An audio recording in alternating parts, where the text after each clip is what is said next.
राजा मरुत्व के यज्ञ का विध्वंस एकादश पर्व कथा। अथानंतर रावण ने पृथ्वी पर जिन जिन राजाओं को मानी सुना उन सबको नम्रीभूत किया। जिन राजाओं को इसने वश किया था उनका सम्मान भी किया और ऐसे उन समस्त राजाओं से वेष्टित होकर उसने बड़े बड़े ग्रामों से सहित पृथ्वी को देखते हुए सुभूम चक्रवर्ती के समान भ्रमण किया। इसके साथ नाना देशों में उत्पन्न हुए नाना आकार के मनुष्य थे।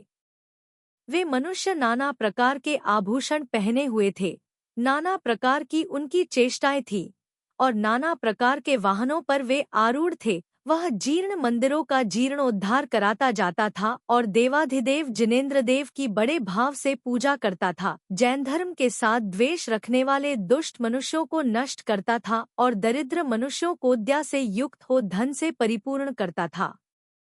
सम्यक दर्शन से शुद्ध जनों की बड़े स्नेह से पूजा करता था और जो मात्र जय मुद्रा को धारण करने वाले थे ऐसे मुनियों को भी भक्ति पूर्वक प्रणाम करता था। जिस प्रकार उत्तरायण के समय सूर्य दो सह प्रताप बिखेरता हुआ उत्तर दिशा की ओर प्रस्थान करता है, उसी प्रकार रावण ने भी पुण्य कर्म के उदय से दो सह प्रताप बिखेरते हुए उत्तर दिशा की ओर प्रस्थान किया। अथानंतर रावण ने सुना कि राजपुर का राजा बहुत बलवान है। वह बहुत भारी अहंकार को धारण करता हुआ कभी किसी को प्रणाम नहीं करता है, जन्म से ही लेकर दुष्टचित्त है, लौकिक मिथ्या मार्ग से मोहित है और प्राणियों का विध्वंस कराने वाले यज्ञ दीक्षा नामक महापाप को प्राप्त है, अर्थात यज्ञ क्रिया में प्रवृत्त है। तदंतर यज्ञ का कथन सुन राजा श्रेणिक ने गौतम गंधर से पूछा कि हे विभो, अभी रावण की कथा रहने दीजिए।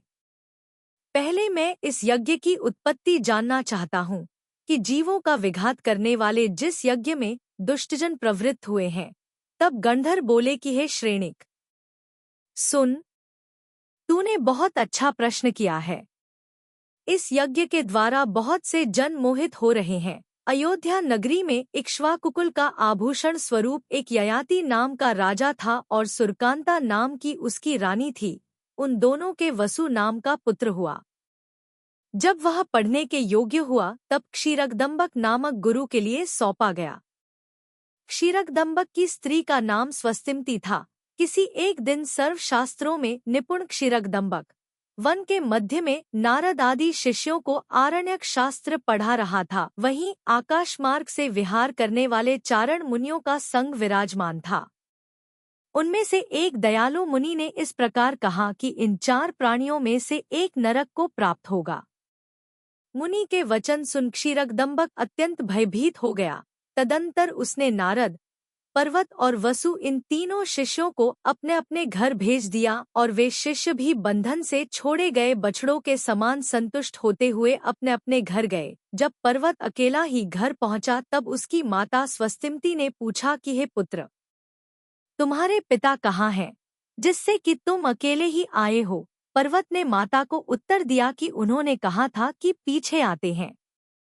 पति के आगमन की प्रतीक्षा करते हुए स्वस्तिमती का दिन समाप्त हो गया। जब दिन का बिल्कुल अंत हो गया और सघन अंधकार फैल चुका फिर भी वह नहीं आया, तब स्वस्तिमती शोक के भार से आक्रांत हो पृथ्वी पर गिर पड़ी। वह दुहक से पीड़ित हो चकवी के समान इस प्रकार विलाप करने लगी कि हाय हाय, मैं बड़ी मंदभाग्य हूँ जो पति के द्वारा छोड़ी गई। क्या मेरा पति किसी पापी मनुष्य के द्वारा मृत्यु को प्राप्त हुआ है अथवा किसी कारण परदेश को चला गया है, अथवा समस्त शास्त्रों में कुशल होने से वैराग्य को प्राप्त हो सर्व परिग्रह का त्याग कर मुनि दीक्षा को प्राप्त हुआ है।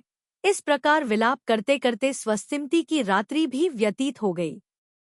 जब प्रातःकाल हुआ तब पर्वत पिता को खोजने के लिए गया। लगातार कुछ दिनों तक खोज करने के बाद पर्वत ने देखा कि हमारे पिता नदी के तटवर्ती उद्यान में मुनि होकर विद्यमान है, संग सहित गुरु के समीप विनय से बैठे हैं। उसने दूर से ही लौटकर माता से कहा कि मेरा पिता नग्न मुनियों और उनके भक्तों द्वारा प्रताड़ित हो नग्न हो गया है। तदंतर स्वस्तिमती ने जब निश्चय से यह जान लिया कि अब पति का समागम मुझे प्राप्त नहीं होने वाला है, तब वह अत्यंत दुखी हुई। वह दोनों हाथों से स्तनों को पीटती एवं जोर से चिल्लाती हुई रुदन करने लगी। यह वृत्तांत सुन धर्म स्नेही नारद शोक से व्याकुल होता हुआ अपनी गुरानी को देखने के लिए आया। उसे देख वह और भी अधिक स्तन पीट कर रोने लगी। सो ठीक ही है, क्योंकि यह स्वाभाविक बात है कि आप्तजनों के समक्ष शोक बढ़ने लगता है। नारद ने कहा कि हे माताजी, व्यर्थ ही शोक क्यों करती हो, क्योंकि इस समय शोक करने से निर्मल बुद्धि के धारक गुरुजी वापस नहीं आवेंगे। सुंदर चेष्टाओं के धारक गुरुजी पर पुण्यकर्म ने बड़ा अनुग्रह किया है कि जिससे वे जीवन को चंचल जानकर तप करने के लिए उद्यत हुए हैं। इस प्रकार नारद के समझाने पर उसका शोक क्रमक्रम से हल्का हो गया। स्वस्तिमती कभी तो पीत की निंदा करती थी कि वे एक अबला को असहाय छोड़कर चल दिए, और कभी उनके गुणों का चिंतवन कर स्तुति करती थी कि इनकी निर्लिप्तता कितनी उच्च कोटि की थी। इस प्रकार निंदा और स्तुति करती हुई वह घर में रहने लगी। इसी घटना से तत्वों का जानकार ययाति राजा भी वसु के लिए राज्यभार सौंपकर महामुनि हो गया। नवीन राजा वसु की पृथ्वी पर बड़ी प्रतिष्ठा बढ़ी। आकाश स्फटिक की लंबी चौड़ी शिला पर उसका सिंहासन स्थित था। सो लोक में ऐसी प्रसिद्धि हुई कि सत्य के बल पर वसु आकाश में निराधार स्थित है। अथानंतर एक दिन नारद की पर्वत के साथ शास्त्र का वास्तविक अर्थ प्रकट करने पर तत्पर निम्नलिखित चर्चा हुई। नारद ने कहा कि सबको जानने देखने वाले अरहंत भगवान ने अनुव्रत और महाव्रत के भेद से धर्म दो प्रकार का कहा है। हिंसा, झूठ, चोरी, कुशील और परिग्रह, इन 5 पापों से विरक्त होने को व्रत कहते हैं। यह व्रत प्रत्येक व्रत की 5-5 भावनाओं से सहित होता है। जो उक्त पापों का सर्वदेश त्याग करने में समर्थ हैं, वे महाव्रत ग्रहण करते हैं, और जो घर में रहते हैं ऐसे शेष जन अनुव्रत धारण करते हैं। जिनेंद्र भगवान ने गृहस्थों का एक व्रत अतिथि समविभाग बतलाया है, जो पात्रादि के भेद से अनेक प्रकार का है। यज्ञ का अंतर्भाव इसी अतिथि समविभाग व्रत में होता है। ग्रंथों के अर्थ की गांठ खोलने वाले दयालु मुनियों ने अजैर्यष्टव्यम इस वाक्य का यह अर्थ बतलाया है कि अज उस पुराने धान को कहते हैं जिसमें कि कारण मिलने पर भी अंकुर उत्पन्न नहीं होते। ऐसे धान से ही यज्ञ करना चाहिए। नारद की इस व्याख्या को सुनकर तमक कर पर्वत बोला कि नहीं, अज नाम पशु का है, उनकी हिंसा करनी चाहिए, यही यज्ञ कहलाता है। इसके उत्तर में नारद ने कुपित होकर दुष्ट पर्वत से कहा कि ऐसा मत कहो, क्योंकि ऐसा कहने से भयंकर वेदना वाले नरक में पड़ोगे। अपने पक्ष की प्रबलता सिद्ध करते हुए नारद ने यह प्रतिज्ञा भी की कि हम दोनों राजा वसु के पास चलें। वहाँ जो पराजित होगा उसकी जिह्वा काट ली जावे। आज राजा वसु के मिलने का समय निकल चुका है, इसलिए कल इस बात का निश्चय होगा। इतना कहकर पर्वत अपनी माता के पास गया। अभिमानी पर्वत ने कलह का मूल कारण माता के लिए कह सुनाया।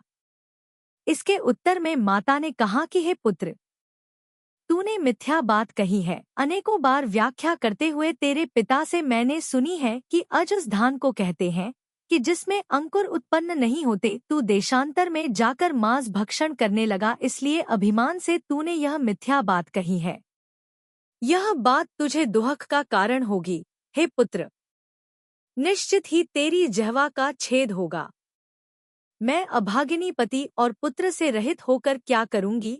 उसी क्षण उसे स्मरण आया कि एक बार राजा वसु ने मुझे गुरुदक्षिणा देना कहा था और मैंने उसे धरोहर के रूप में उन्हीं के पास रख दिया था।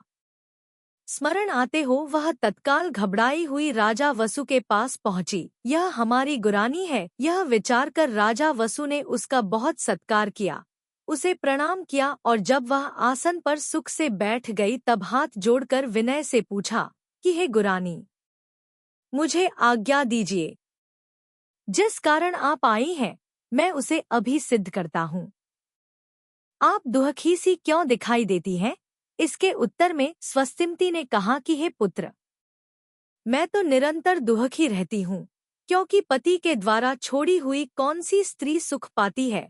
संबंध 2 प्रकार का है, एक योनि संबंधी और दूसरा शास्त्र संबंधी।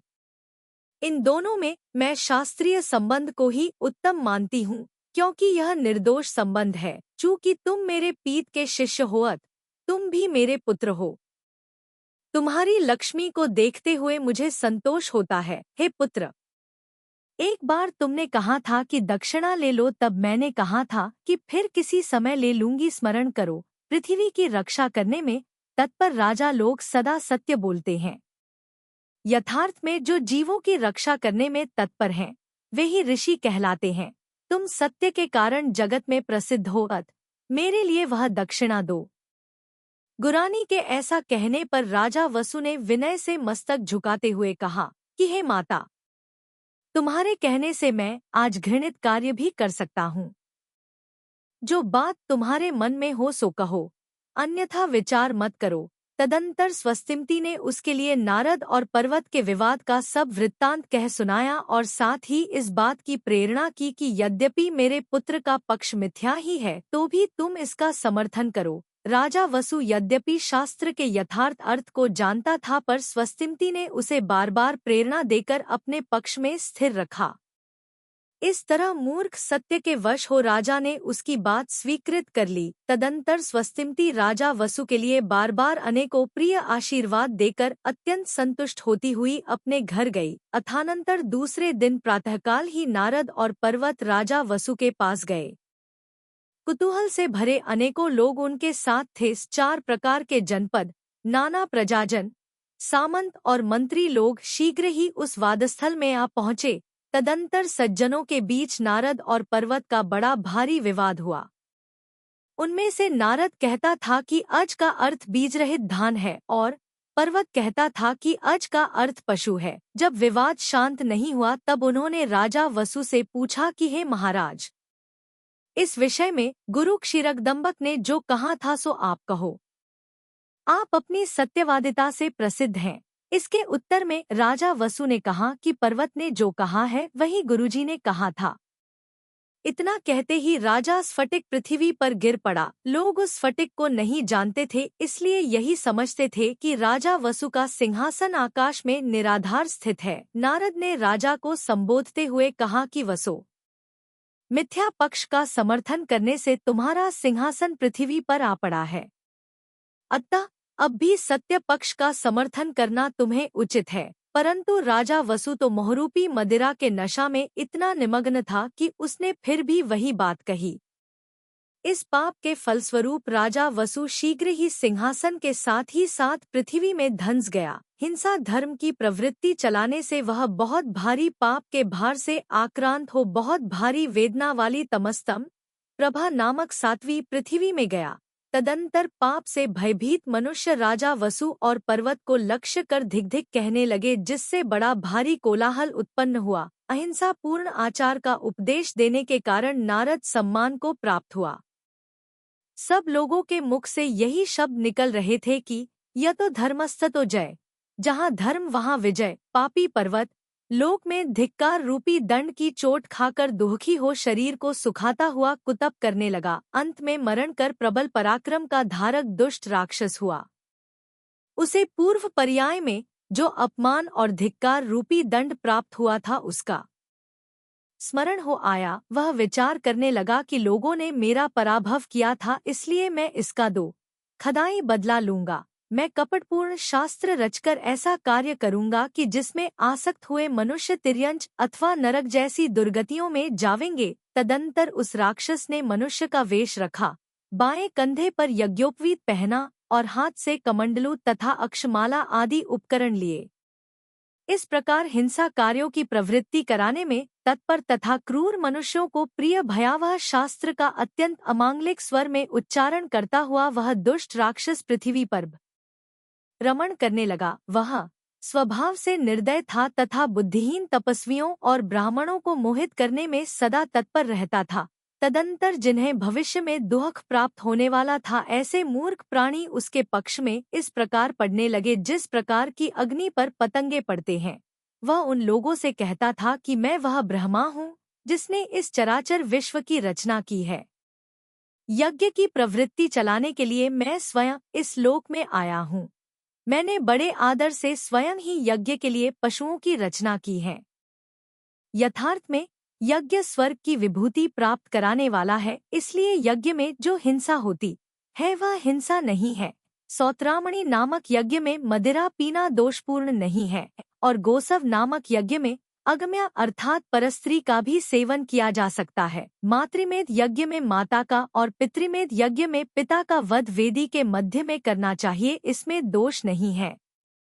कछुए की पीठ पर अग्नि रखकर जोहवक नामक देव को बड़े प्रयत्न से स्वाहा शब्द का उच्चारण करते हुए साकल्य से संतृप्त करना चाहिए। यदि इस कार्य के लिए कछुआ न मिले तो एक गंजे सिर वाले पीले रंग के शुद्ध ब्राह्मण को पवित्र जल में मुख प्रमाण नीचे उतारे, अर्थात उसका शरीर मुख तक पानी में डूबा रहे, ऊपर केवल कछुआ के आकार का मस्तक निकला रहे, उस मस्तक पर प्रचंड अग्नि जलाकर आहुति देना चाहिए। जो कुछ हो चुका है अथवा जो आगे होगा, जो अमृतत्व का स्वामी है अर्थात देव पक्षीय है, और जो अन्नजीवी है अर्थात भूचारी है, वह सब पुरुष ही है। इस प्रकार जब सर्वत्र एक ही पुरुष है तब किसके द्वारा कौन मारा जाता है?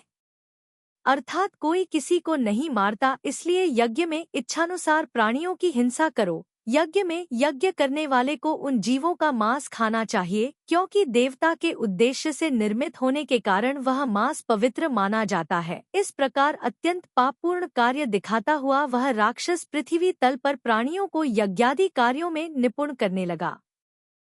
तदंतर उसकी बातों का विश्वास कर जो लोग सुख की इच्छा से दीक्षित हो हिंसा में यज्ञ की भूमि में प्रवेश करते थे, उन सबको वह लकड़ियों के भार के समान मजबूत बांधकर आकाश में उड़ जाता था। उस समय उनके शरीर भय से कांप उठते थे, उनकी आंखों की पुतलियां घूमने लगती थी, उन्हें वह उल्टा कर ऐसा झुकाता था कि उनकी जंघाएं पीठ तथा ग्रीवा पर और पैर के पंजे सिर पर आ लगते थे तथा पड़ती हुई खून की धाराओं से वे बहुत दुखी हो जाते थे। इस कार्य से वे सब बहुत भयंकर शब्द करते हुए चिल्लाते थे और कहते थे कि हे देव, तुम किस लिए रुष्ट हो गए हो जिससे हम सबको मारने के लिए उद्यत हुए हो? हे देव, तुम महाबलवान हो, प्रसन्न हो, हम सब निर्दोष हैं, हम लोगों को छोड़ो। हम सब आपके समक्ष नत शरीर हैं और आप जो आज्ञा देंगे उस सब का पालन करेंगे। तदंतर राक्षस उनसे कहता था कि जिस प्रकार तुम्हारे द्वारा मारे हुए पशु स्वर्ग जाते हैं, उसी प्रकार मेरे द्वारा मारे गए आप लोग भी स्वर्ग जावेंगे। ऐसा कहकर उसने कितने ही लोगों को, जहां मनुष्यों का सद्भाव नहीं था, ऐसे दूसरे द्वीपों में डाल दिया, कितने ही लोगों को समुद्र में फेंक दिया, कितने ही लोगों को सिंहादिक दुष्ट जीवों के मध्य डाल दिया। और जिस प्रकार धोबी अनेक प्रकार के शब्द करता हुआ शिलातल पर वस्त्र पछाड़ता है, उसी तरह कितने ही लोगों को घुमा घुमा कर पर्वत की चोटी पर पछाड़ दिया। दुहक से वे मरणासन अवस्था को प्राप्त हो गए थे। उन सबके चित्त भयभीत थे और अंत में माता पिता, पुत्र और भाई आदि का स्मरण करते हुए मृत्यु को प्राप्त हो गए। जो मरने से बाकी बचे थे वे मिथ्या शास्त्र रूपी कन्या से मोहित थे, उन्होंने राक्षस के द्वारा दिखलाए हुए हिंसा यज्ञ की वृद्धि की। गौतम स्वामी राजा श्रेणिक से कहते हैं कि हे राजन, जो मनुष्य इस भयंकर हिंसा यज्ञ को नहीं करते वे महादुख देने वाली दुर्गति में नहीं जाते हैं। हे श्रेणिक, मैंने यह तेरे लिए हिंसा यज्ञ की उत्पत्ति कही। रावण इसे पहले से ही जानता था। अथानंतर रावण स्वर्ग की तुलना करने वाले उस राजपुर नगर में पहुंचा जहां मरुत्वान नाम का राजा नगर के बाहर यज्ञशाला में बैठा था। हिंसा धर्म में प्रवीण संवर्त नाम का प्रसिद्ध ब्राह्मण उस यज्ञ का प्रधान याजक था, जो राजा के लिए विधिपूर्वक सब उपदेश दे रहा था। पृथ्वी में जो ब्राह्मण थे वे सब इस यज्ञ में निमंत्रित किए गए थे, इसलिए लोभ के वशीभूत हो स्त्री पुत्रादि के साथ वहां आए थे। लाभ की आशा से जिनके मुख प्रसन्न थे तथा जो वेद का मंगल पाठ कर रहे थे, ऐसे बहुत सारे ब्राह्मणों से यज्ञ की समस्त भूमि आवृत होकर क्षोभ को प्राप्त हो रही थी। सैकड़ों दीनहीन पशु भी वहां लाकर बांधे गए थे। भय से उन पशुओं के पेट दुहक की सांसें भर रहे थे। उसी समय अपनी इच्छा से आकाश में भ्रमण करते हुए नारद ने वहां एकत्रित लोगों का समूह देखा। उसे देख नारद आश्चर्य से चकित हो कुतूहल जनित शरीर की चेष्टाओं को धारण करता हुआ इस प्रकार विचार करने लगा, यह उत्तम नगर कौन है? यह किसकी सेना है? और यह सागर के आकार किसकी प्रजा यहाँ किस प्रयोजन से ठहरी हुई है? मैंने बहुत से नगर, बहुत से लोगों के समूह और बहुत सारी सेनाएं देखी पर कभी ऐसा जनसमूह नहीं देखा। ऐसा विचार कर नारद कुतूहलवश आकाश से नीचे उतरा। सो ठीक ही है, क्योंकि कुतूहल देखना ही उसका खास काम है। यह सुनकर राजा श्रेणिक ने गौतम स्वामी से पूछा कि भगवन, वह नारद कौन है? उसकी उत्पत्ति किससे हुई है और उसके कैसे गुण हैं? इसके उत्तर में गंधर कहने लगे कि श्रेणिक, ब्रह्मा रुचि नाम का एक ब्राह्मण था और उसकी कूर्मी नामक स्त्री थी। ब्राह्मण तापस होकर वन में रहने लगा और फल तथा कंदमूल आदि भक्षण करने लगा। ब्राह्मणी भी इसके साथ रहती थी। सो ब्राह्मण ने इसमें गर्भ धारण किया। अथानंतर किसी दिन संयम के धारक निर्ग्रंथ मुनि कहीं जा रहे थे। सो मार्गवश उस स्थान पर आए और श्रम को दूर करने वाले उस आश्रम में थोड़ी देर के लिए विश्राम करने लगे। उसी आश्रम में उन मुनियों ने उस ब्राह्मण दंपति को देखा, जिनका की आकार तो उत्तम था पर कार्य निंदनीय था, जिसका शरीर पीला था, स्तन स्थूल थे, जो दुर्बल थी, गर्भ के भार से म्लान थी और सांसें भरती हुई सर्पिणी के समान जान पड़ती थी। ऐसी स्त्री को देखकर संसार के स्वभाव को जानने वाले उदार हृदय मुनियों के मन में दयावश उक्त दंपति को धर्मोपदेश देने का विचार उत्पन्न हुआ। उन मुनियों के बीच में जो बड़े मुनि थे वे मधुर शब्दों में उपदेश देने लगे। उन्होंने कहा कि बड़े खेद की बात है, देखो ये प्राणी कर्मों के द्वारा कैसे नचाए जाते हैं। हे तापस, तूने संसार सागर से पार होने की आशा से धर्म समझ भाई बंधुओं का त्याग कर स्वयं अपने आप को इस वन के मध्य क्यों कष्ट में डाला है? अरे भले मानुष, तूने प्रव्रज्या धारण की है पर तुझमें गृहस्थ से भेद ही क्या है? तूने जो चारित्र धारण किया था उसके तू प्रतिकूल चल रहा है। केवल वेश ही तेरा दूसरा है पर चारित्र तो गृहस्थ जैसा ही है। जिस प्रकार मनुष्य वमन किए हुए अन्न को फिर नहीं खाते हैं, उसी प्रकार विज्ञजन जिन विषयों का परित्याग कर चुकते हैं फिर उनकी इच्छा नहीं करते। जो लिंगधारी साधु एक बार स्त्री का त्याग कर पुन उसका सेवन करता है वह पापी है और मरकर भयंकर अटवी में भेड़िया होता है। जो सब प्रकार के आरंभ में स्थित रहता हुआ, अब्रह्म सेवन करता हुआ और नशा में निमग्न रहता हुआ भी मैं दीक्षित हूँ ऐसा अपने आप को जानता है, वह अत्यंत मोही है। जो ईर्ष्या और काम से जल रहा है, जिसकी दृष्टि दुष्ट है, जिसकी आत्मा दूषित है और जो आरंभ में वर्तमान है, अर्थात जो सब प्रकार के आरंभ करता है, उसकी प्रव्रज्या कैसी? तुम ही कहो। जो कुदृष्टि से गर्वित है, मिथ्या वेशधारी है और जिसका मन विषयों के अधीन है फिर भी अपने आप को तपस्वी कहता है, वह झूठ बोलने वाला है। वह व्रती कैसे हो सकता है जो सुखपूर्वक उठता बैठता और विहार करता है तथा जो सदा भोजन एवं वस्त्रों में बुद्धि लगाए रखता है फिर भी अपने आप को सिद्ध मानता है? वह मूर्ख अपने आप को धोखा देता है। जिस प्रकार जलते हुए मकान से कोई किसी तरह बाहर निकले और फिर से अपने आप को उसी मकान में फेंक दे तो वह मूर्ख ही समझा जाता है, अथवा जिस प्रकार कोई पक्षी छिद्र पाकर पिंजड़े से बाहर निकल आवे और अज्ञान से प्रेरित हो पुन उसी में लौट आवे तो यह उसकी मूर्खता ही है। उसी प्रकार कोई मनुष्य दीक्षित होकर पुन इंद्रियों की अधीनता को प्राप्त हो जावे तो वह लोक में निंदित होता है और आत्मकल्याण को प्राप्त नहीं होता।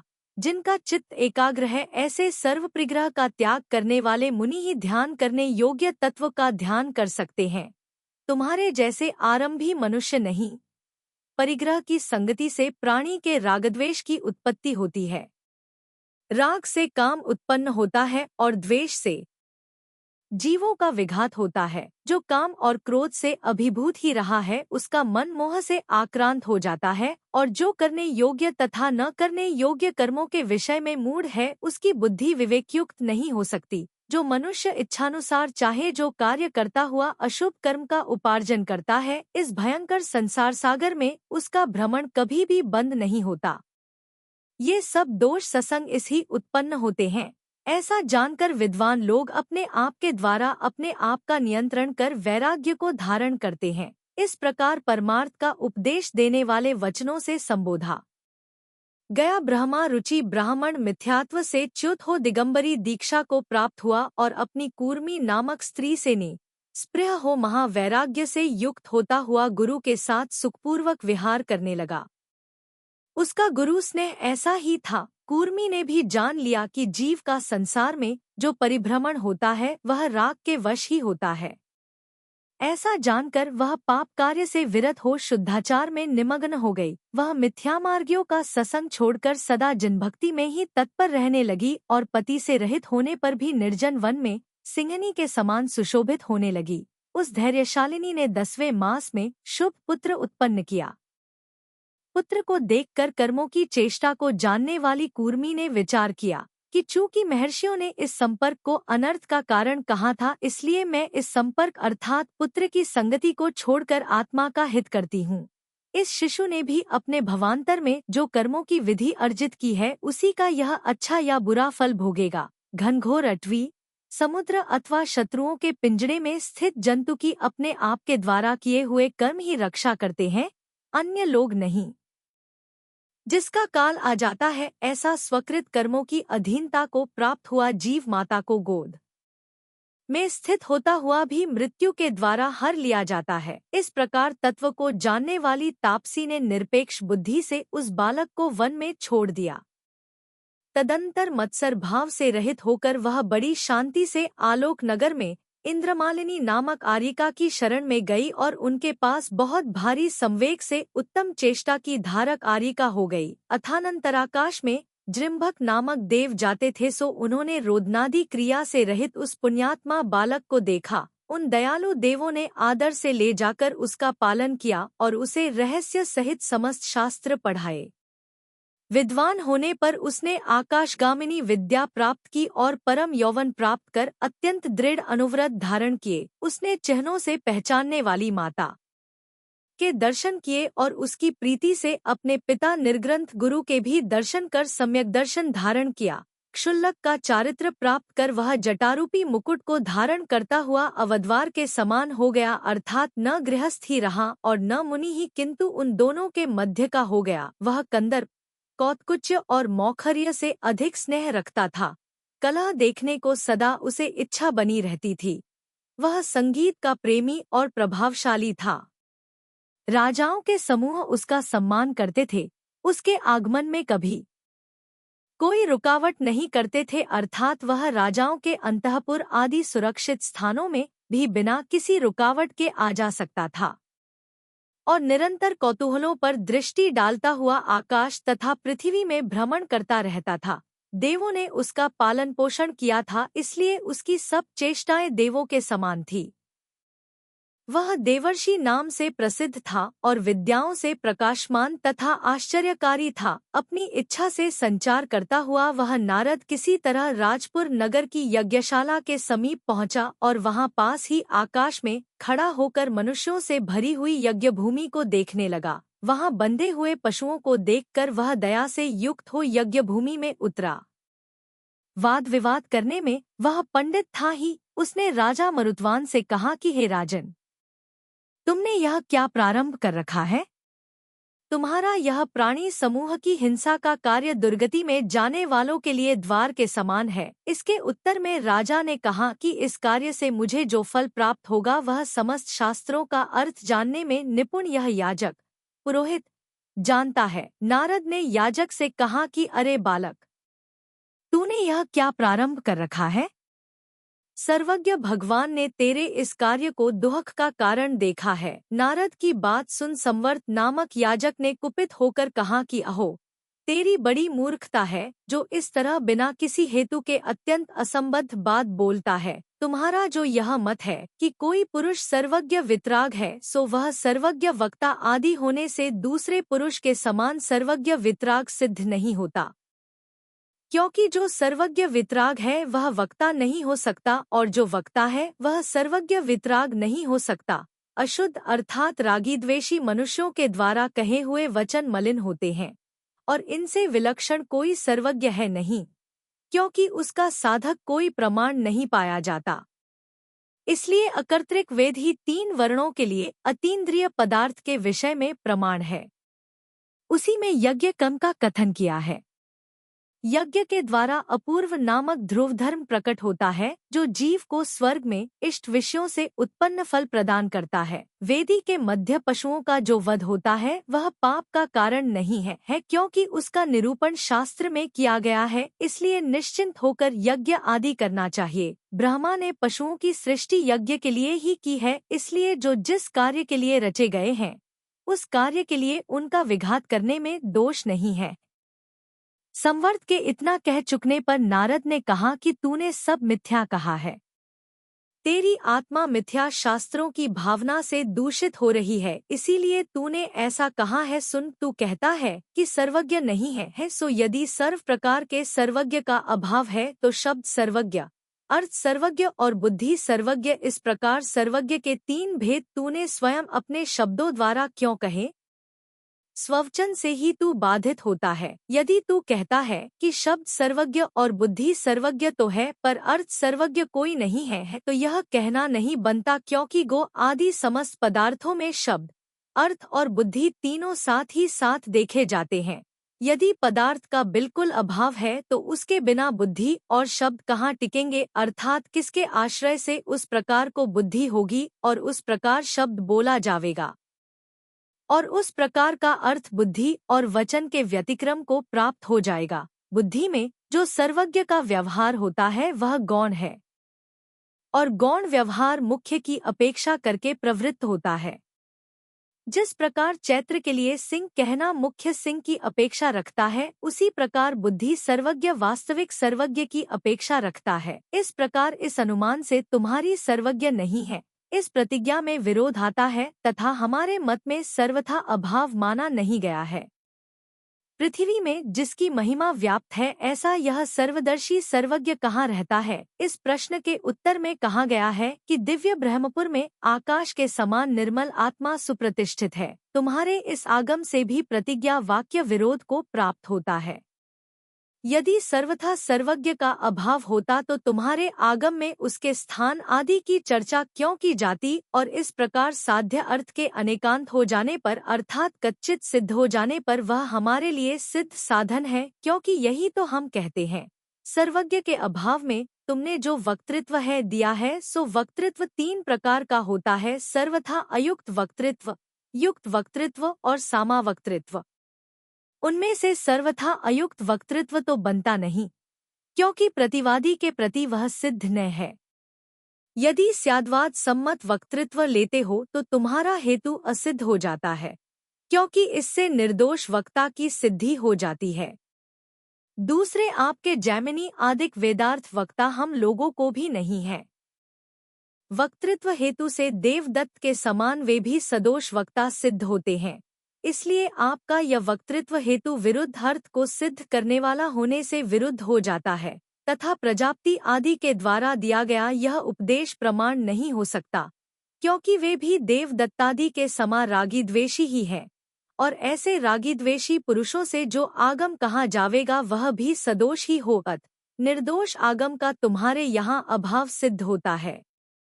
एक को जिसने जान लिया उस सद्रूप से अखिल पदार्थ जान लिए, अतः सर्वज्ञ के अभाव की सिद्धि में जो तुमने दूसरे पुरुष का दृष्टांत दिया है उसे तुमने ही साध्य विकल कह दिया है, क्योंकि वह चूंकि एक को जानता है इसलिए वह सबको जानता है, इसकी सिद्धि हो जाती है। दूसरे तुम्हारे मत से सर्वथा युक्त वचन बोलने वाला पुरुष दृष्टांत रूप से है नहीं, अतः आपको दृष्टांत में साध्य के अभाव में साधन का अभाव दिखलाना चाहिए। अर्थात जिस प्रकार आप अन्वय दृष्टांत में अन्वय व्याप्ति करके घटित बतलाते हैं, उसी प्रकार व्यतिरेक दृष्टांत में व्यतिरेक व्याप्ति भी घटित करके बतलानी चाहिए, तभी साध्य की सिद्धि हो सकती है, अन्यथा नहीं। तथा आपके यहाँ सुनकर अदृष्ट वस्तु के विषय में वेद में प्रमाणता आती है, अतः वस्तुत्व हेतु के बल से सर्वज्ञ के विषय में दूषण उपस्थित करने में इसका आश्रय करना उचित नहीं है। अर्थात वेदार्थ का प्रत्यक्ष ज्ञान न होने से उसके बल से सर्वज्ञ के अभाव की सिद्धि नहीं की जा सकती। फिर थोड़ा विचार तो करो कि सर्वज्ञता के साथ वक्तृत्व का क्या विरोध है। मैं तो कहता हूँ कि सर्वज्ञता का सुयोग मिलने पर यह पुरुष अधिक वक्ता अपने आप हो जाता है। जो बेचारा स्वयं नहीं जानता है वह बुद्धि का दरिद्र दूसरों के लिए क्या कह सकता है, अर्थात कुछ नहीं। इस प्रकार व्यतिरेक और अविनाभाव का अभाव होने से वह साधक नहीं हो सकता। हमारा पक्ष तो यह है कि जिस प्रकार की सुवर्णादिक धातुओं का मल किसी में बिल्कुल ही क्षीण हो जाता है, उसी प्रकार यह अविद्या अर्थात अज्ञान और रागादिक मल कारण पाकर किसी पुरुष में अत्यंत क्षीण हो जाते हैं। जिसमें क्षीण हो जाते हैं वही सर्वज्ञ कहलाने लगता है। हमारे सिद्धांत से पदार्थों के जो धर्म अर्थात विशेषण हैं, वे अपने से विरुद्ध धर्म की अपेक्षा अवश्य रखते हैं। जिस प्रकार की उत्पल आदि के लिए जो नील विशेषण दिया जाता है, उससे यह सिद्ध होता है कि कोई उत्पल ऐसा भी होता है जो कि नील नहीं है। इसी प्रकार पुरुष के लिए जो आपके यहाँ असर्वज्ञ विशेषण है, वह सिद्ध करता है कि कोई पुरुष ऐसा भी है जो असर्वज्ञ नहीं है, अर्थात सर्वज्ञ है। यथार्थ में विशेषण की सार्थकता संभव और व्यभिचार रहते ही होती है, जैसा कि अन्यत्र कहा है, संभव व्यभिचारास्या स्याद् विशेषण मतमवत् न शैत्येन चौष्णेन वहनी क्वापि विशिष्यते, अर्थात संभव और व्यभिचार के का रण ही विशेषण सार्थक होता है। अग्नि के लिए कहीं भी शीत विशेषण नहीं दिया जाता क्योंकि वह संभव नहीं है। इसी प्रकार कहीं भी उष्ण विशेषण नहीं दिया जाता क्योंकि अग्नि सर्वत्र उष्ण ही होती है। इसी प्रकार तुम्हारे सिद्धांतानुसार यदि पुरुष असर्वज्ञ ही होता तो उसके लिए असर्वज्ञ विशेषण देना निरर्थक था। उसकी सार्थकता तभी है जब किसी पुरुष को सर्वज्ञ माना जावे। वेद का कोई कर्ता नहीं है यह बात युक्ति के अभाव में सिद्ध नहीं होती, अर्थात अकर्तृत्व की संगति नहीं बैठती, जबकि वेद का कर्ता है। इस विषय में अनेक हेतु संभव हैं। जिस प्रकार दृश्यमान घटपटादि पदार्थ सहेतुक होते हैं, उसी प्रकार वेद सकर्ता है। इस विषय में भी अनेक हेतु संभव हैं। चूँकि वेद पद और वाक्यादि रूप है तथा विधेय और प्रतिषेध्य अर्थ से युक्त है, अत कर्तृमान है, किसी के द्वारा बनाया गया है। जिस प्रकार मैत्र का काव्य पदवाक्य रूप होने से सकर्तृक है, उसी प्रकार वेद भी पदवाक्य रूप होने से सकर्तृक है। इसके साथ लोक में यह सुना जाता है कि वेद की उत्पत्ति ब्रह्मा तथा प्रजापति आदि पुरुषों से हुई है, सो इस प्रसिद्धि का दूर किया जाना शक्य नहीं है।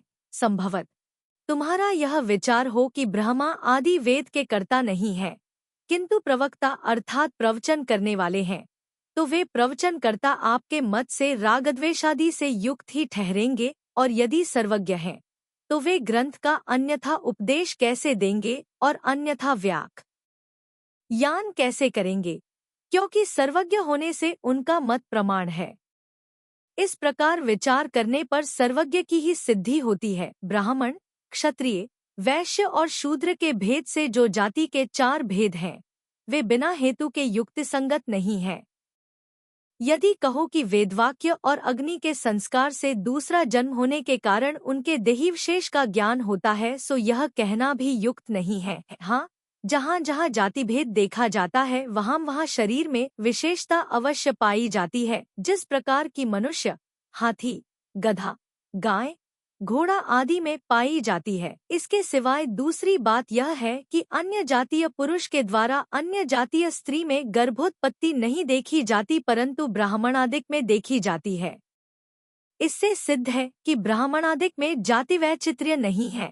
इसके उत्तर में यदि तुम कहो कि गधे के द्वारा घोड़ी में गर्भोत्पत्ति देखी जाती है, इसलिए उक्त युक्ति ठीक नहीं है, तो ऐसा कहना उचित नहीं है, क्योंकि गधा और घोड़ा दोनों अत्यंत भिन्न जातीय नहीं है, क्योंकि एक खुर आदि की अपेक्षा उनके शरीर में समानता पाई जाती है, अथवा दोनों में भिन्न जातीयता ही है। यदि ऐसा पक्ष है तो दोनों की जो संतान होगी वह विसदृश ही होगी, जैसे कि गधा और घोड़ी के समागम से जो संतान होगी वह न घोड़ा ही कहलावेगी और न गधा ही, किंतु खच्चर नाम की धारक होगी। किंतु इस प्रकार संतान की विसदृशता ब्राह्मणादि में नहीं देखी जाती। इससे सिद्ध होता है कि वर्ण व्यवस्था गुणों के अधीन है, जाति के अधीन नहीं है। इसके अतिरिक्त जो यह कहा जाता है कि ब्राह्मण की उत्पत्ति ब्रह्मा के मुख से हुई है, क्षत्रिय की उत्पत्ति भुजा से हुई है, वैश्य की उत्पत्ति जंघा से हुई है और शूद्र की उत्पत्ति पैर से हुई है, सो ऐसा हेतुहीन कथन करने वाला अपने घर में ही शोभा देता है, सर्वत्र नहीं।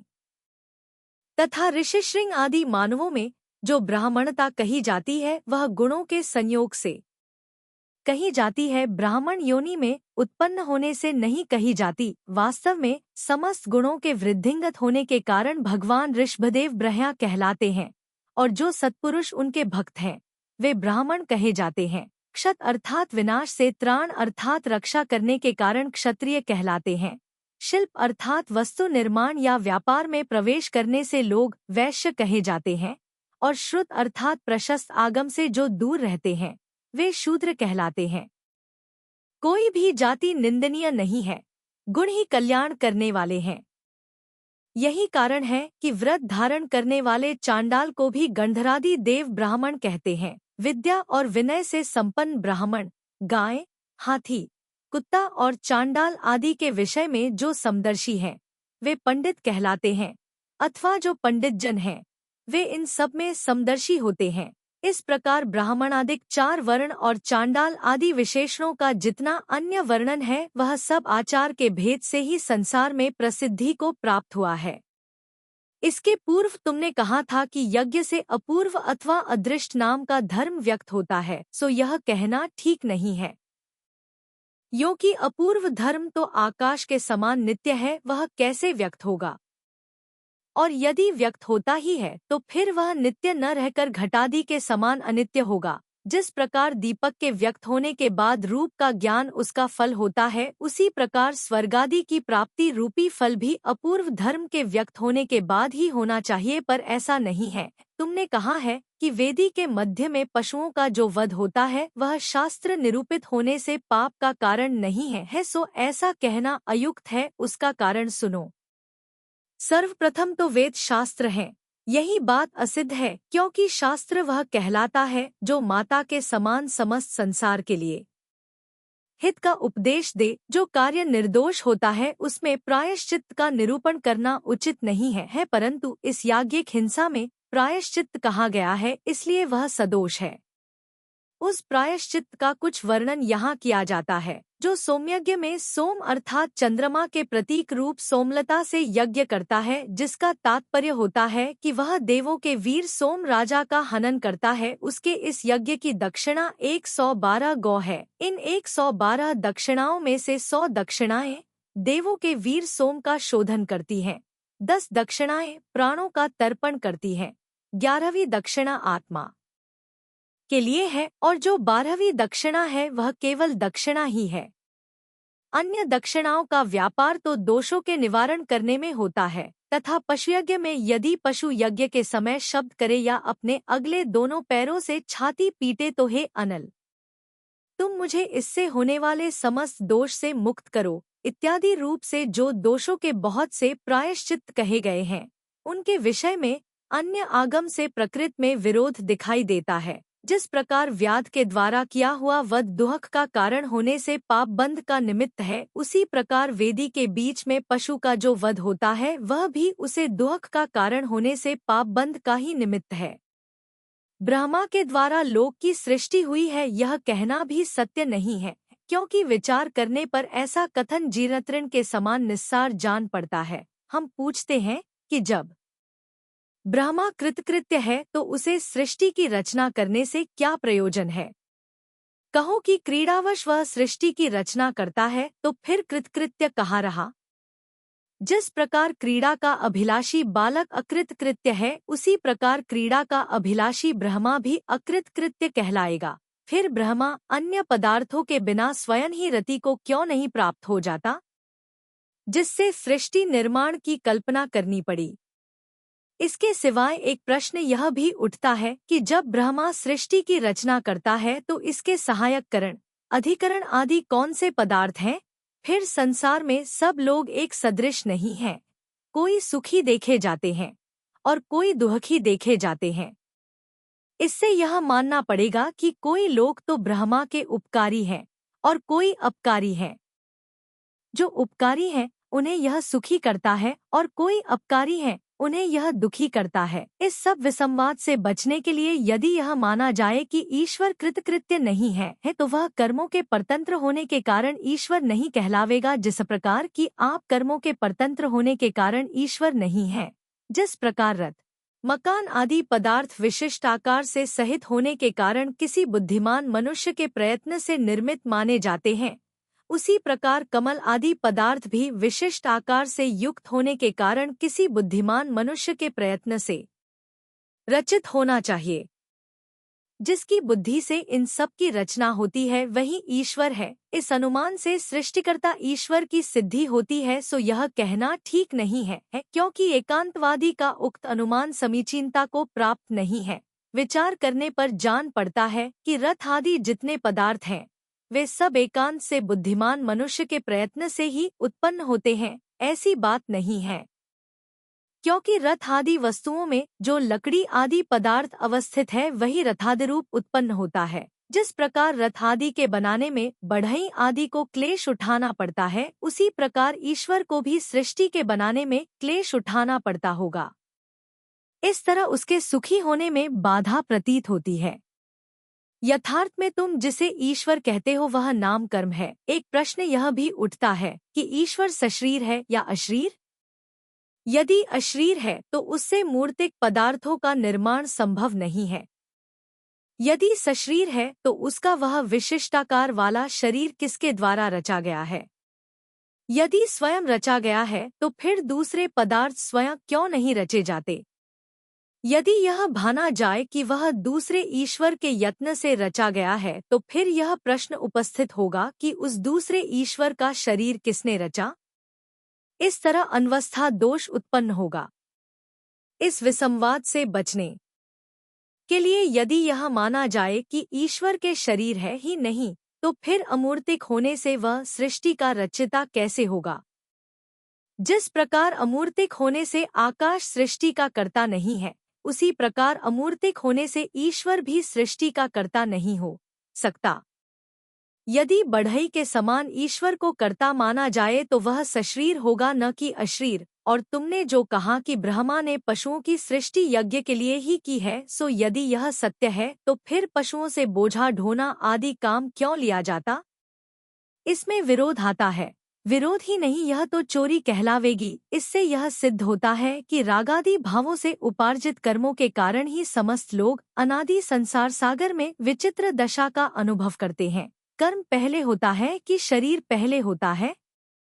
ऐसा प्रश्न करना ठीक नहीं है, क्योंकि इन दोनों का संबंध बीज और वृक्ष के समान अनादिकाल से चला आ रहा है। कर्म और शरीर का संबंध अनादि है, इसलिए इसका कभी अंत नहीं होगा ऐसा कहना भी उचित नहीं है, क्योंकि जिस प्रकार बीज के नष्ट हो जाने से वृक्ष की उत्पत्ति का अभाव देखा जाता है, उसी प्रकार कर्म के नष्ट होने से शरीर का अभाव भी देखा जाता है।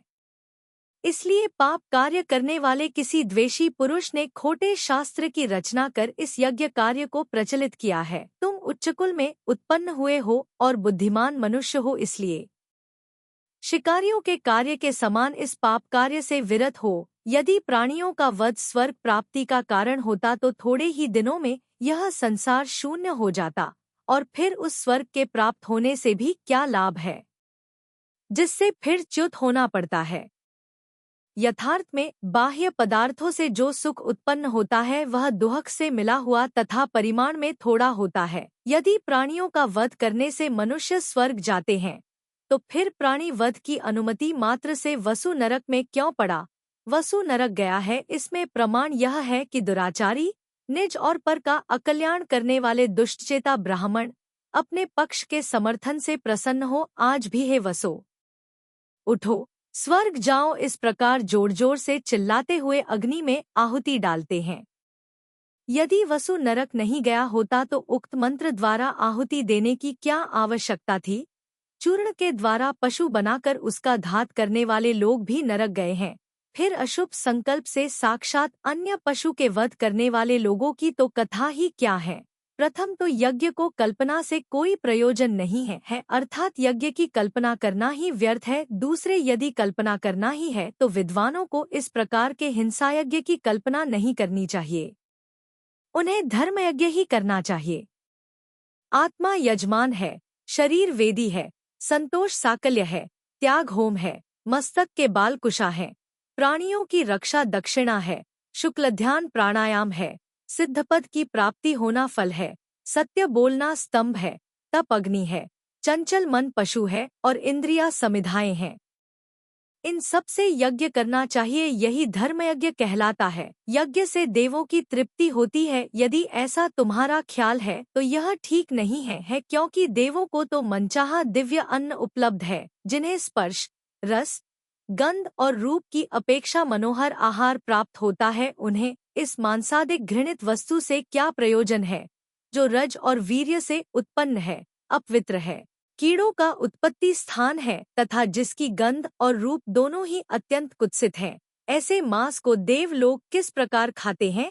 ज्ञानाग्नि, दर्शनाग्नि और जठराग्नि, इस तरह 3 अग्नियां शरीर में सदा विद्यमान रहती हैं।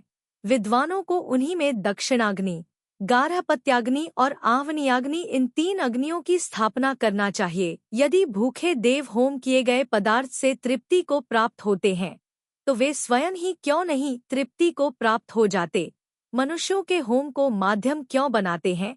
जो देव ब्रह्मलोक से आकर योनि से उत्पन्न होने वाले दुर्गंधयुक्त शरीर को खाता है वह कौए, श्रृगाल और कुत्ते के समान है। इसके सिवाय तुम श्राद्ध तर्पण आदि के द्वारा मृत व्यक्तियों की तृप्ति मानते हो, सो जरा विचार तो करो। ब्राह्मण लोग लार से भीगे हुए अपने मुख में जो अन्न रखते हैं वह मल से भरे पेट में जाकर पहुंचता है। ऐसा अन्न स्वर्गवासी देवताओं को तृप्त कैसे करता होगा? इस प्रकार शास्त्रों के अर्थज्ञान से उत्पन्न, देवर्षि के तेज से देदीप्यमान उक्त कथन करते हुए नारद जी अनेकांत के सूर्य के समान जान पड़ते थे। ब्राह्मणों ने उन्हें सब ओर से घेर लिया। उस समय वे ब्राह्मण याजक की पराजय से उत्पन्न क्रोध के भार से कंपित थे। वेदार्थ का अभ्यास करने के कारण उनके हृदय दया से रहित थे। सर्प के समान उनकी आंखों की पुतलियां सबको दिख रही थी और क्षुभित हो सब ओर से बड़ा भारी कलकल कर रहे थे। वे सब ब्राह्मण कमर कसकर हस्तपादादिक से नारद को मारने के लिए ठीक उसी तरह तैयार हो गए जिस प्रकार की कौए उल्लू को मारने के लिए तैयार हो जाते हैं। तदंतर नारद भी उनमें से कितने ही लोगों को मुट्ठियों रूपी मुदगरों की मार से और कितने ही लोगों को एड़ी रूपी वज्रपात से मारने लगा। उस समय नारद के समस्त अवयव अत्यंत सह शस्त्रों के समान जान पड़ते थे। उन सब से उसने घूम घूम कर बहुत से ब्राह्मणों को मारा। अथानंतर चिरकाल तक ब्राह्मणों को मारता हुआ खेदखिन्न हो गया। उसे बहुत से दुष्ट ब्राह्मणों ने घेर लिया। वे उसे समस्त शरीर में मारने लगे, जिससे वह परम आकुलता को प्राप्त हुआ। जिस प्रकार जाल से कसकर बंधा पक्षी अत्यंत दुखी हो जाता है और आकाश में उड़ने में असमर्थ होता हुआ प्राणों के संशय को प्राप्त होता है, ठीक वही दशा उस समय नारद की थी। इसी बीच में रावण का दूत आ रहा था, सो उसने पिटते हुए नारद को देखकर पहचान लिया। उसने शीघ्र ही लौटकर रावण से इस प्रकार कहा कि हे महाराज, मुझ दूत को आपने जिसके पास भेजा था वह अकेला ही राजा के देखते हुए बहुत से दुष्ट ब्राह्मणों के द्वारा उस तरह मारा जा रहा है जिस प्रकार की बहुत से दुष्ट पतंगे किसी सांप को मारते हैं। मैं शक्तिहीन था और राजा को वहां देख भय से पीड़ित हो गया, इसलिए यह दारुण वृत्तांत आपसे कहने के लिए दौड़ा आया हूँ। यह समाचार सुनते ही रावण क्रोध को प्राप्त हुआ और वेगशाली वाहन पर सवार हो यज्ञभूमि में जाने के लिए तत्पर हुआ। वायु के समान जिनका वेग था, जो म्यानों से निकली हुई नंगी तलवारें हाथ में लिए थे और सूसू शब्द से सुशोभित थे, ऐसे रावण के सिपाही पहले ही चल दिए थे। वे पल भर में यज्ञभूमि में जा पहुंचे। वहां जाकर उन दयालु पुरुषों ने दृष्टिमात्र से नारद को शत्रुरूपी पिंजड़े से मुक्त करा दिया। क्रूर मनुष्य जिस पशुओं के झुंड की रक्षा कर रहे थे उसे उन्होंने आंख के इशारे मात्र से छुड़वा दिया। यज्ञ के खंभे तोड़ डाले, ब्राह्मणों को पिटाई लगाई और पशुओं को बंधन से छोड़ दिया। इन सब कारणों से वहां बड़ा भारी कोलाहल मच गया। अब्राह्मण्य की रट लगाने वाले एक एक ब्राह्मण को इतना पीटा कि जब तक वे निश्चेष्ट शरीर होकर भूमि पर गिर न पड़े तब तक पीटते ही गए। रावण के योद्धाओं ने उन ब्राह्मणों से पूछा कि जिस प्रकार आप लोगों को दुहक अप्रिय लगता है और सुख प्रिय जान पड़ता है, उसी तरह इन पशुओं को भी लगता होगा। जिस प्रकार तीन लोक के समस्त जीवों को हृदय से अपना जीवन अच्छा लगता है, उसी प्रकार इन समस्त जंतुओं की भी व्यवस्था जाननी चाहिए। आप लोगों को जो पिटाई लगी है, उससे आप लोगों की यह कष्टकारी अवस्था हुई है, फिर शस्त्रों से मारे गए पशुओं को क्या दशा होती होगी, सो आप ही कहो। अरे पापी नीच पुरुषों! इस समय तुम्हारे पाप का जो फल प्राप्त हुआ है, उसे सहन करो, जिससे फिर ऐसा न करोगे। देवों के साथ इंद्र भी यहाँ आ जाए तो भी हमारे स्वामी के कुपित रहते तुम लोगों की रक्षा नहीं हो सकती। हाथी, घोड़े, रथ, आकाश और पृथ्वी पर जो भी जहाँ स्थित था, वह वहीं से शस्त्रों द्वारा ब्राह्मणों को मार रहा था, और ब्राह्मण चिल्ला रहे थे कि अब्रहण्यम, बड़ा अनर्थ हुआ। हे राजन, हे माता यज्ञपाली, हमारी रक्षा करो। हे योद्धाओं, हम जीवित रह सके इसलिए छोड़ दो, अब ऐसा नहीं करेंगे। इस प्रकार दीनता के साथ अत्यंत विलाप करते हुए वे ब्राह्मण केंचुए जैसी दशा को प्राप्त थे, फिर भी रावण के योद्धा उन्हें पीटते जाते थे। तदंतर ब्राह्मणों के समूह को पिटता देख नारद ने रावण से इस प्रकार कहा कि हे राजन, तुम्हारा कल्याण हो। मैं इन दुष्ट शिकारी ब्राह्मणों के द्वारा मारा जा रहा था, जो आपने मुझे इनसे छुड़ाया। यह कार्य चूंकि ऐसा ही होना था सो हुआ, अब इन पर दया करो। ये शूद्र जीव जीवित रह सके ऐसा करो, अपना जीवन इन्हें प्रिय है। हे राजन, इन कुपाखंडियों की उत्पत्ति किस प्रकार हुई है, यह क्या आप नहीं जानते हैं? अच्छा सुनो, मैं कहता हूँ। इस अवसर्पिणी युग का जब चौथा काल आने वाला था, तब भगवान ऋषभदेव तीर्थंकर हुए। तीनों लोकों के जीव उन्हें नमस्कार करते थे। उन्होंने कृतयुग की व्यवस्था कर सैकड़ों कलाओं का प्रचार किया। जिस समय ऋषभदेव उत्पन्न हुए थे, उसी समय देवों ने सुमेरु पर्वत के मस्तक पर ले जाकर संतुष्ट हो क्षीर सागर के जल से उनका अभिषेक किया था। वे महाकांति के धारक थे। भगवान ऋषभदेव का पापाभारी चरित्र तीनों लोकों में व्याप्त होकर स्थित है। क्या तुमने उनका पुराण नहीं सुना? प्राणियों के साथ स्नेह करने वाले भगवान ऋषभदेव कुमारकाल के बाद इस पृथ्वी के स्वामी हुए थे। उनके गुण इतने अधिक थे कि इंद्र भी उनका विस्तार के साथ वर्णन करने में समर्थ नहीं था। जब उन्हें वैराग्य आया और वे संसार रूपी संकट को छोड़ने की इच्छा करने लगे, तब जो विंध्याचल और हिमाचल रूपी उन्नत स्तनों को धारण कर रही थी, आर्य देश ही जिसका मुख था, जो नगरी रूपी चूड़ियों से युक्त होकर बहुत मनोहर जान पड़ती थी, समुद्र ही जिसकी करधनी थी, हरे भरे वन जिसके सिर के बाल थे, नाना रत्नों से जिसकी कांति बढ़ रही थी, और जो अत्यंत निपुण थी, ऐसी पृथ्वी रूपी स्त्री को छोड़कर उन्होंने विशुद्धात्मा हो जगत के लिए हितकारी मुनिपद धारण किया था। उनका शरीर वज्रमय था। वे स्थिर योग को धारण कर 1000 वर्ष तक खड़े रहे। उनकी बड़ी बड़ी भुजाएं नीचे की ओर लटक रही थी, और जटाओं का समूह पृथ्वी को छू रहा था। स्वामी के अनुराग से कच्छ आदि 4000 राजाओं ने भी उनके साथ नग्न व्रत धारण किया था, परंतु कठिन परीक्षों से पीड़ित होकर अंत में उन्होंने वह व्रत छोड़ दिया और वल्कल आदि धारण कर लिए। परमार्थ को नहीं जानने वाले उन राजाओं ने क्षुधा आदि से पीड़ित होने पर फल आदि के आहार से संतोष प्राप्त किया। उन्हीं भ्रष्ट लोगों ने तापस आदि लोगों की रचना की। जब भगवान ऋषभदेव महावटवृक्ष के समीप विद्यमान थे, तब उन्हें समस्त पदार्थों को प्रकाशित करने वाला केवल ज्ञान प्रकट हुआ। उस समय उस स्थान पर चूंकि देवों के द्वारा भगवान की पूजा की गई थी, इसलिए उसी पद्धति से आज भी लोग पूजा करने में प्रवृत्त हैं। अर्थात आज जो वटवृक्ष की पूजा होती है, उसका मूल स्रोत भगवान ऋषभदेव के केवल ज्ञान कल्याण से है। उत्तम हृदय के धारक देवों ने उस स्थान पर उनकी प्रतिमा स्थापित की तथा महान उत्सवों से युक्त मनुष्यों ने मनोहर चैत्यालयों में उनकी प्रतिमाएं विराजमान की।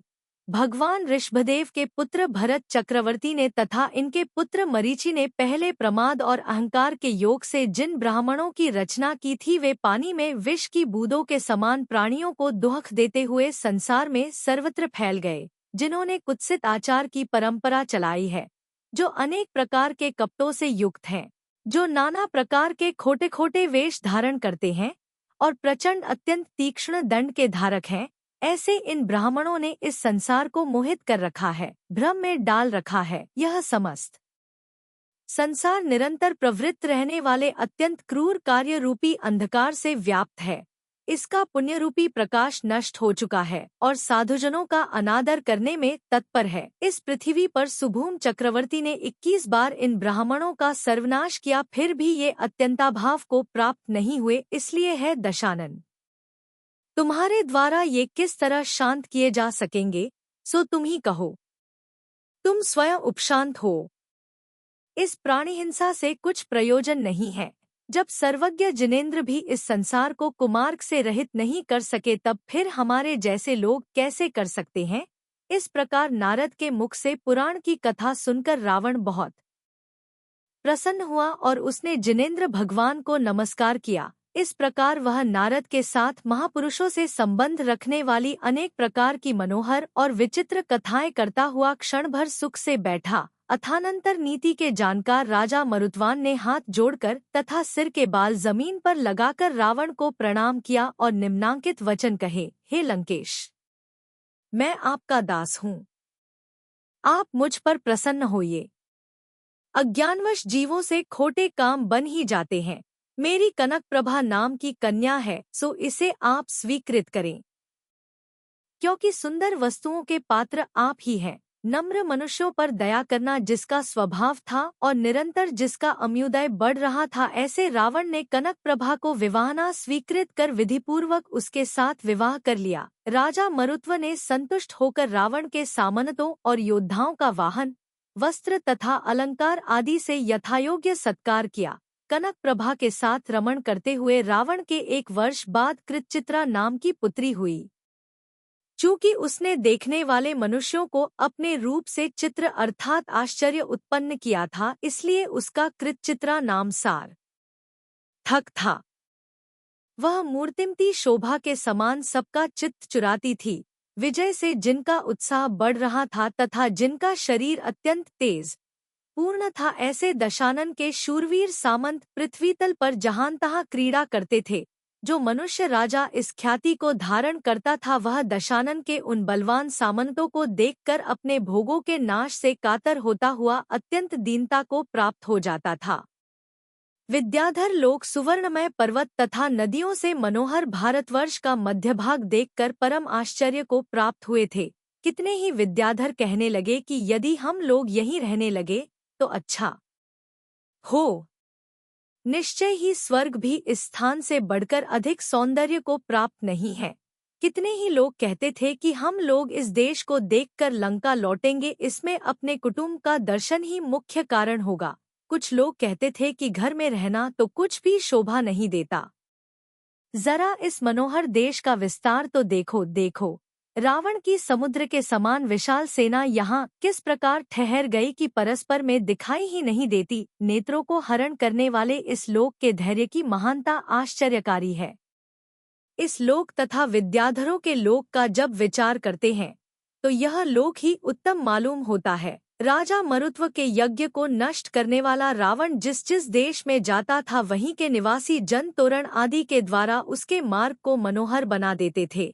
जिनके मुख चंद्रमा के समान सुंदर थे, जो कमल तुल्य नेत्र धारण कर रही थी और जिनका शरीर सौंदर्य से परिपूर्ण था, ऐसी भूमिगोचरी स्त्रियां विद्याधरों के कुतूहल से जिन्हें बड़े आदर से देख रही थी, ऐसा विद्याधर भी रावण को देखने की इच्छा से पृथ्वी पर चल रहे थे, जो अत्यंत धुले हुए बाण के अग्रभाग अथवा तलवार के समान श्यामवर्ण था, जिसके ओठ पके हुए बिंब फल के समान थे, मुकुट में लगे हुए मोतियों की किरणरूपी जल से जिसका ललाट धुला हुआ था, जिसके घुंघराले बालों का समूह इंद्रनीलमणि की प्रभा से भी अधिक चमकीला था, जिसके नेत्र कमल के समान थे, मुख चंद्रमा के समान था, जो प्रत्यंचा सहित धनुष के समान टेढ़ी चिकनी एवं नीली नीली भौहों को युगल से सुशोभित था, जिसकी ग्रीवा शंख के समान थी, कंधे सिंह के समान थे, जिसका वक्षस्थल मोटा और चौड़ा था, जिसकी भुजाएं दिग्गज की सूंड के समान मोटी थी, जिसकी कमर वज के समान मजबूत एवं पतली थी, जिसकी जंघाएं सांप के फण के समान थी, जिसके घुटने अपनी मांसपेशियों में निमग्न थे, पैर कमल के समान थे, जिसका शरीर योग्य ऊंचाई से सहित था, जो श्रीवत्स आदि उत्तमोत्तम 32 लक्षणों से युक्त था, जिसका मुकुट रत्नों की किरणों से जगमगा रहा था, जिसके कुंडल चित्र विचित्र मणियों से निर्मित थे, जिसके कंधे बाजूबंदों की किरणों से देदीप्यमान थे, जिसका वक्षस्थल हार से सुशोभित था और जिसे अर्धचक्री के भोग प्राप्त थे, ऐसा रावण जब नगर के समीप में गमन करता हुआ आगे जाता था तब उसे देखने के लिए स्त्रियां अत्यंत उत्कंठित चित्त हो जाती थी। उत्तम वेश को धारण करने वाली स्त्रियां परस्पर एक दूसरे को पीड़ा पहुंचाती हुई प्रारब्ध समस्त कार्यों को छोड़कर झरोखों में आ डटी थी। वे संतुष्ट होकर भौमरों से सहित फूल रावण पर फेंक रही थी और विविध प्रकार के शब्दों से उसका इस प्रकार वर्णन कर रही थी। कोई कह रही थी कि देखो, यह वही रावण है जिसने मौसी के लड़के वैश्रवण और यम को जीता था, जो कैलाश पर्वत को उठाने के लिए उद्यत हुआ था, जिसने सहस्त्ररश्मि को राज्यभार से विमुक्त किया था। यह बड़ा पराक्रमी है। अहो, बड़े आश्चर्य की बात है कि कर्मों ने चिरकाल बाद रावण में रूप तथा अनेक गुणों का लोकानंदकारी समागम किया है। अर्थात जैसा इसका सुंदर रूप है वैसे ही इसमें गुण विद्यमान है। वह स्त्री पुण्यवती है जिसने इस उत्तम पुत्र को गर्भ में धारण किया है, और वह पिता भी कृतकृत्यपना को प्राप्त है जिसने इसे जन्म दिया है। वे बंधुजन प्रशंसनीय हैं, जिनका कि यह प्रेम पात्र है। जो स्त्रियां इसके साथ विवाहित हैं, उनका तो कहना ही क्या है।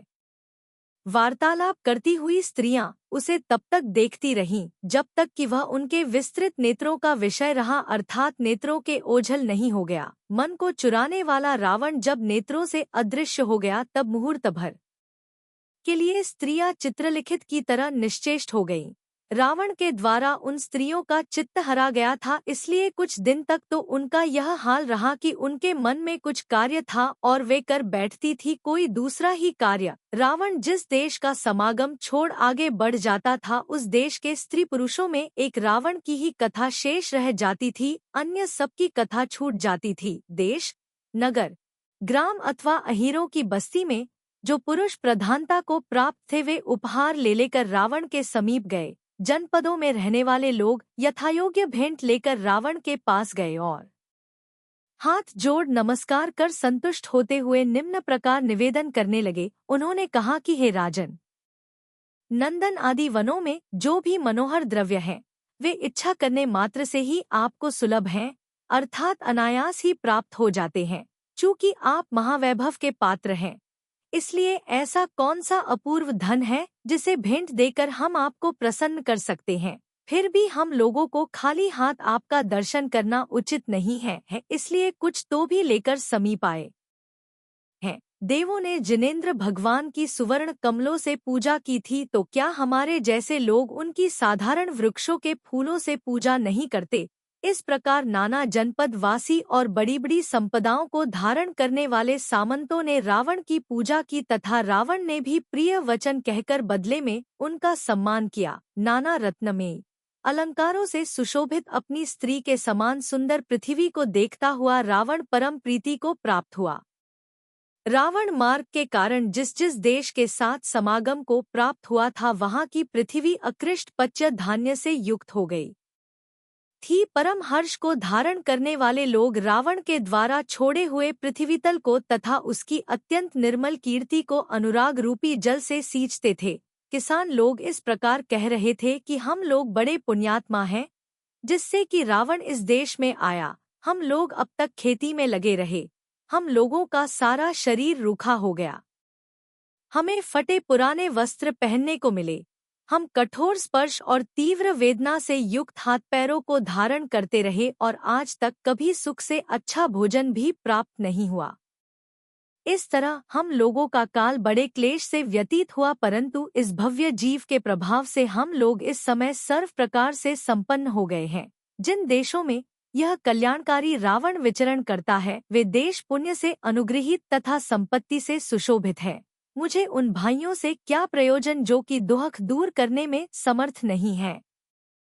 यह रावण ही हम सब प्राणियों का बड़ा भाई है। इस प्रकार गुणों के द्वारा लोगों के अनुराग को बढ़ाते हुए रावण ने हेमंत और ग्रीष्म ऋतु को भी लोगों के लिए सुखदायी बना दिया था। चेतन पदार्थ तो दूर रहे, जो अचेतन पदार्थ थे वे भी मानो रावण से भयभीत होकर ही लोगों के लिए सुखदायी हो गए थे।